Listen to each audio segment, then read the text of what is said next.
kita lanjut ya. Ibu share screen lagi.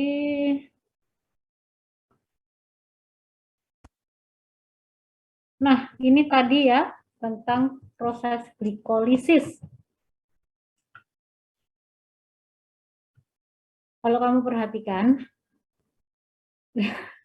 Ibu lari-lari jadi mekat-mekat nih. Di sini ada dua tahapan. Ini dikasih garis pembatas. Ini adalah tahap dari konsumsi energi.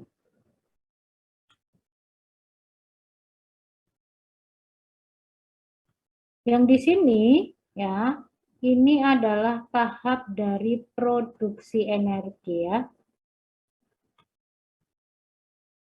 Nah, dari sini, dari atas ya, ini adalah glukosa, 6 atom C ya, 1, 2, 3, 4, 5, 6, ada 6 buletan, itu menandakan 6 atom C pada glukosa, diubah ya, pada tahap konsumsi energi, itu diubah menjadi gliseraldehid 3 fosfat ya, 3 atom C, 3 atom C, gliseraldehid 3 fosfat dan dehidroksiaseton fosfat.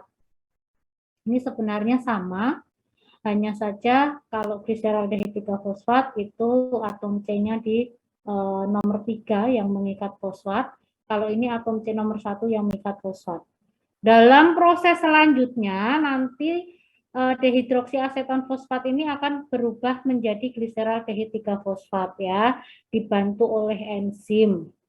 Nah, dari gliseraldehid 3 fosfat ini nanti akan melalui proses produksi energi yang pada akhirnya ya paling akhir di sini ini akan menghasilkan yang namanya asam pirufat ya, masing-masing dari gliseraldehid 3 fosfat. Nah, ini mengalami proses yang sama. Masing-masing nanti satu asam pirufat ya. Ini satu asam pirufat. Kalau digabung jadi 2. Maka di sini ada angka 2, 2, 2, 2, 2.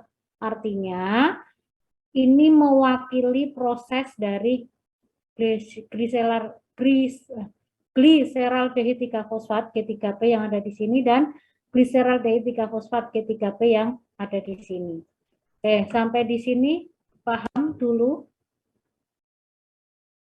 Sampai di sini sudah paham? Paham nggak? Nggak ada yang ngangguk sama sekali ini ya. Paham nggak? Lumayan, Bu. Lumayan, ya, karena memang Ibu belum jelasin ya. Tetapi secara garis besar kamu tahu ya perjalanan gambar tadi ya. Tahu nggak? Kok pada diem-diem sih? Ini part 3 ya? Aduh. Gimana Yoel, Jovan, Deswanto? Kamu paham nggak? Lumayan, Bu. Lumayan paham. Lumayan. Kamu jangan ngelihatin itumu dong, kepalamu. Takut Ibu. Semuanya kelihatin sama muka-mukanya. Turunin tuh kameranya. Lanjut ya, tadi sampai di sini. Sekarang kita lihat untuk proses yang pertama.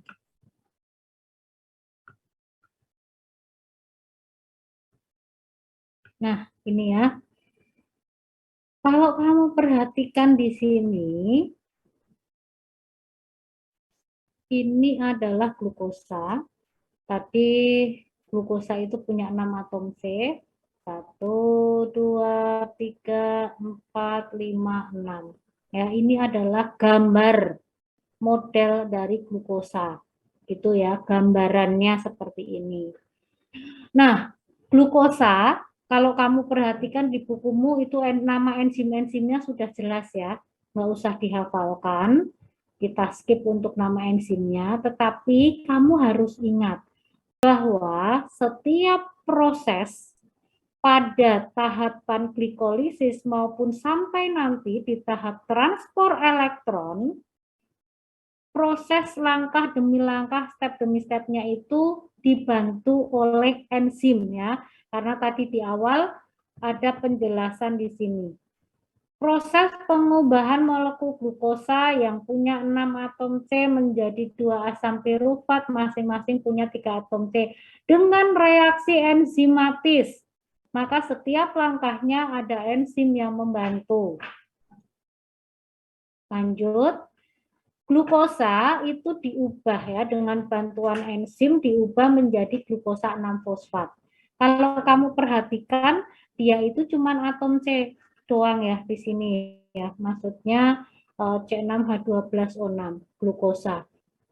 Tiba-tiba atom C nomor 6-nya itu kok ada fosfat. Nah, fosfat ini dari mana?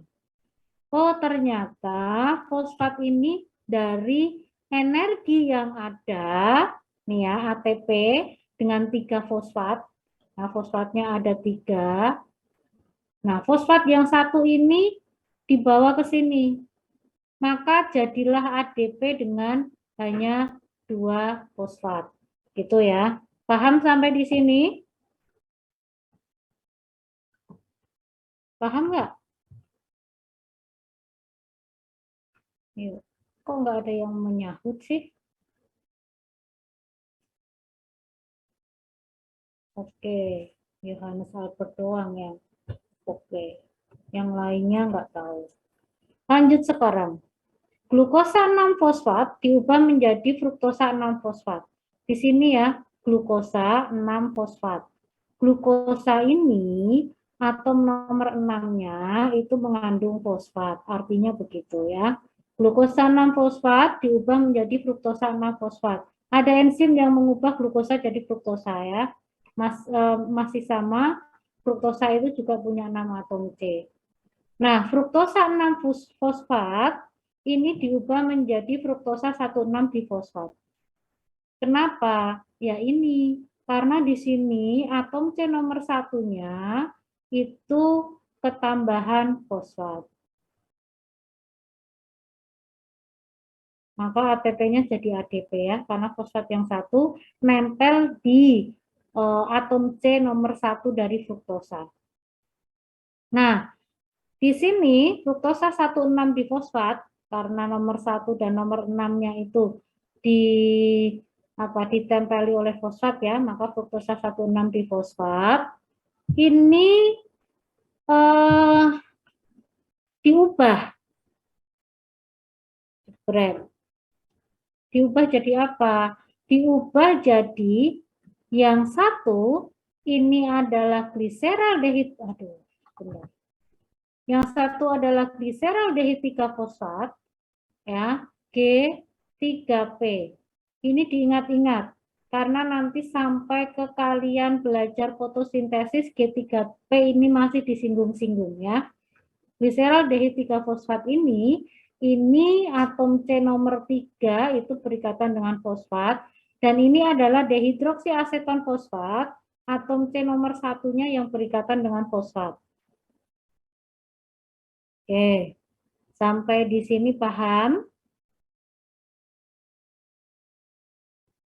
Bagaimana? Ngerti ya? Oke, sip. Thank you, Jane. Sudah memberikan reaction. Lanjut. Kalau kamu perhatikan di sini ya, nanti si dihidroksiaseton fosfat ini kan ada reaksi bolak-balik ya. Dalam kenyataannya, gliseraldehid 3 fosfat ini bisa berubah jadi dehidroksiaseton. Dehidroksiaseton itu juga bisa berubah jadi gliseraldehid 3 fosfat. Meski dalam kenyataannya nanti gliseraldehid 3 fosfatlah yang akan bereaksi selanjutnya ya. Maka nanti ini dehidroksiaseton fosfat itu juga akan berubah karena ini sifatnya tidak tetap apa ya kalau dalam bahasa kimianya itu tidak stabil seperti itu. Nah, di sini pada reaksi konsumsi energi, kamu bisa perhatikan. Glukosa itu diubah menjadi gliseraldehid 3 fosfat dan juga dehidroksiaseton fosfat. Ya, ada energi yang dikonsumsi. Kita cek yuk, energi yang dikonsumsinya itu yang mana? Energi yang dikonsumsi ada di sini. ini ada 1 ATP ya yang dikonsumsi, di sini ada 1 ATP yang dikonsumsi. Sehingga menghasilkan ada 2 fosfat di sini ya, satu di sini, satu di sini. Di sini ada 2 ATP yang dikonsumsi dalam proses perubahan glukosa menjadi gliseraldehid 3 fosfat. Sekarang yang kedua, kita lihat. Ini adalah reaksi selanjutnya ya. Tadi kamu sambil diingat-ingat ya supaya nggak bingung. Glukosa, aduh ini kayaknya ujung penteknya harus diganti deh.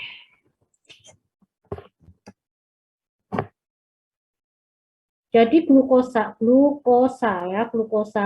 tadi diubah menjadi dehidroksi ya, dehidroksi aseton dan juga gliseraldehid 3 fosfat. Dehidroksi aseton nanti dalam prosesnya ketika akan diubah menjadi asam pirufat itu juga harus dalam bentuk gliseraldehid 3 fosfat. Nah, masing-masing ini nanti akan menghasilkan 1 asam pirufat. Ini juga sama, akan menghasilkan 1 asam pirufat. Dari setiap tahapannya itu sama ya, nanti tahapannya seperti ini, masing-masing menghasilkan asam pirufat. Kalau kamu perhatikan di sini, ini hanya gabungan ya, reaksi gabungan dari 2 G3P.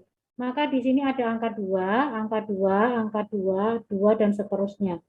Maka di sini nanti hasilnya adalah 2 nih. 2 asam pirufat ya. Nih hasilnya adalah 2 asam pirufat di sini. Karena ini asalnya dari gabungan G3P dengan G3P. Ya, di sini digambarkan menjadi satu reaksi yang sama. Sampai di sini paham? Paham? Ngerti maksudnya ya? Jadi nanti kamu jangan bingung. Dua-duanya dari mana? Ya, oke, sekarang Ibu hapus dulu, kita lanjut. Kalau kamu perhatikan gliseraldehid 3 fosfat ya, yang atas itu, sambil dilihat gambarnya, di situ kalau kamu perhatikan dia ini ya. Nih, yang Ibu lingkari ya, ada penambahan. Tadi kan gliseraldehid 3 fosfat ya.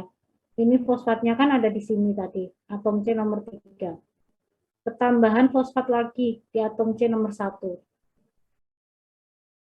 Kalau kamu perhatikan, dari hasil penambahan fosfat, itu ada H+ yang bebas ya, yang dibebaskan, ion H+ yang dibebaskan. Ion H+ yang dibebaskan itu ketemu dengan NAD, jadilah NADH. NAD-nya asalnya dari mana, Bu? Ya, dia ada di situ. Ya, dia apa namanya? Semacam protein yang memang ada ya di dalam tubuh. Maka dia itu gampang banget berikatan dengan H+. Ketika ada H+ yang dilepas, maka ditangkap oleh NAD jadilah NADH. Ini adalah energi berelektron. Ya. Oke, kita lanjut ke sini. Tadi gliseraldehid 3 fosfat, G3P, nah, ketambahan fosfat jadilah 1,3 difosfoglycerid acid. 1,3 difosfoglycerid acid ini ya akan diubah menjadi 3 fosfoglycerid acid. Kenapa? Karena atom C nomor 1 yang tadi mengikat fosfat, itu fosfatnya dilepas. Fosfatnya ketemu dengan ADP, jadilah ATP. Ini energi berelektron tadi ya, NADH, ini adalah energi dalam bentuk ATP yang dihasilkan. Ya, sudah menghasilkan 2 ini. Lanjut, 3 fosfoglycerid acid diubah menjadi 2 fosfoglycerid acid. Ini hanya perpindahan fosfat ya, dari atom C nomor 3 menjadi atom C nomor 2. 2 fosfoglycerid acid diubah jadi PEP. Nah, kalau kamu perhatikan, karena ada pergeseran ya, antara atom C, maaf, fosfat dari atom C nomor 3 ke atom C nomor 2 ada H dan O yang dilepas. Nah, jadilah uap air. Ini adalah hasil ketiga yang dihasilkan dari proses ini. Setelah menjadi PEP, nah fosfatnya ini dibuang lagi, dilepas, ketemu dengan ADP. Jadilah ATP. Ini adalah hasil keempat yang dihasilkan. Kemudian lanjutannya adalah yang terakhir, PEP itu karena dilepas fosfatnya, dia menjadi asam pirufat. Ini adalah hasil yang kelima. Jadi kalau direkap ya, dalam satu molekul glukosa ini akan menghasilkan dua. Tadi di reaksi sebelumnya tidak dihasilkan apa-apa ya di sini, malah mengkonsumsi energi kan, maka hasilnya ada di sini. 2 NADH, kemudian ATP-nya ada, berapa ATP-nya? Kalau kamu lihat di situ, ada berapa ATP? Tuh. Ada berapa ATP? 2, Valeri Bu. berapa? 2. Hah? Siapa yang bilang 2 tadi? Itu nggak tahu orangnya soalnya, mau menyebut. Ayo Bu, 2. Oh, Valeri 2. Delvin berapa? 2, Bu. 2. Caroline Kinesia berapa? 2 ATP Bu. 2 ATP. Kavendra berapa? 2 ya, Bu. 2. Arya berapa? 2 ATP, Bu. Oke. Ada yang punya pendapat lain berapa ATP? 4 bukan Bu? Jen, 4. Kita lihat apakah betul. Tadi teman-teman mengatakan 2 ya, kebanyakan ya. Ini ada 2 ATP, di sini 2 ATP. Berarti berapa jumlah ATP-nya? 4 ya, Bu. 4 ATP. Tulis 4 ATP. Di sini ada 2H2O ya. Setiap 1 G3P menghasilkan 1, maka ada 2. H2O, uap air, dan yang terakhir adalah 2 asam pirufat ya. Bu. Ya. Berarti yang di buku itu salah ya, soalnya dia nggak dia di masing-masing apa tuh? Ini kan ada hasil ATP yang pertama dari di asam di fosfat, terus dari asam fosfat yang bawah. Itu di buku itu masing-masing cuma 1, Bu. Jadi hasilnya cuma 2 ATP. Di buku itu menjelaskan 1 gliseraldehyde 3 fosfat atau 2? Oh ya, 1 deh. Nah, diperhatikan ya, supaya kamu nggak bingung membedakannya. Oke? Oke, Bu. Lanjut. Oke, sudah ya. Oke, sekarang ini masih ada hubungannya. Tadi di depan ini ada 2 ATP yang dihasilkan. 2 karena ini terjadi berulang-ulang ya. 2 ATP ini harus diganti. Ya. Proses glikolisis pada konsumsi energi, 2 ATP yang digunakan untuk memecah glukosa jadi gliseraldehyde 3 fosfat dan dehidroksiaseton fosfat harus diganti. Maka kalau kamu perhatikan ya, ATP yang ada di sini, ATP yang ada di sini, nanti yang 2 ya, 2 ATP itu akan digunakan untuk mengganti ini konsumsi ATP yang ada di sini. Ini diganti ya dari 2 ATP tadi. Impas ya yang di sini. Paham sampai di sini? Halo? Bu mau nanya, Bu. Ya, siapa nih? Itu yang sebelum NADH itu kan ada penambahan 2 fosfat. 2 fosfat itu dari mana? Yang mana? Yang nomor 1, Bu. Ini nomor 6 ini. Oh iya ya Bu, 6. Oke. Kira-kira kalau kamu lihat fosfatnya itu dari mana ini? Fosfat yang ada di sini itu dari mana?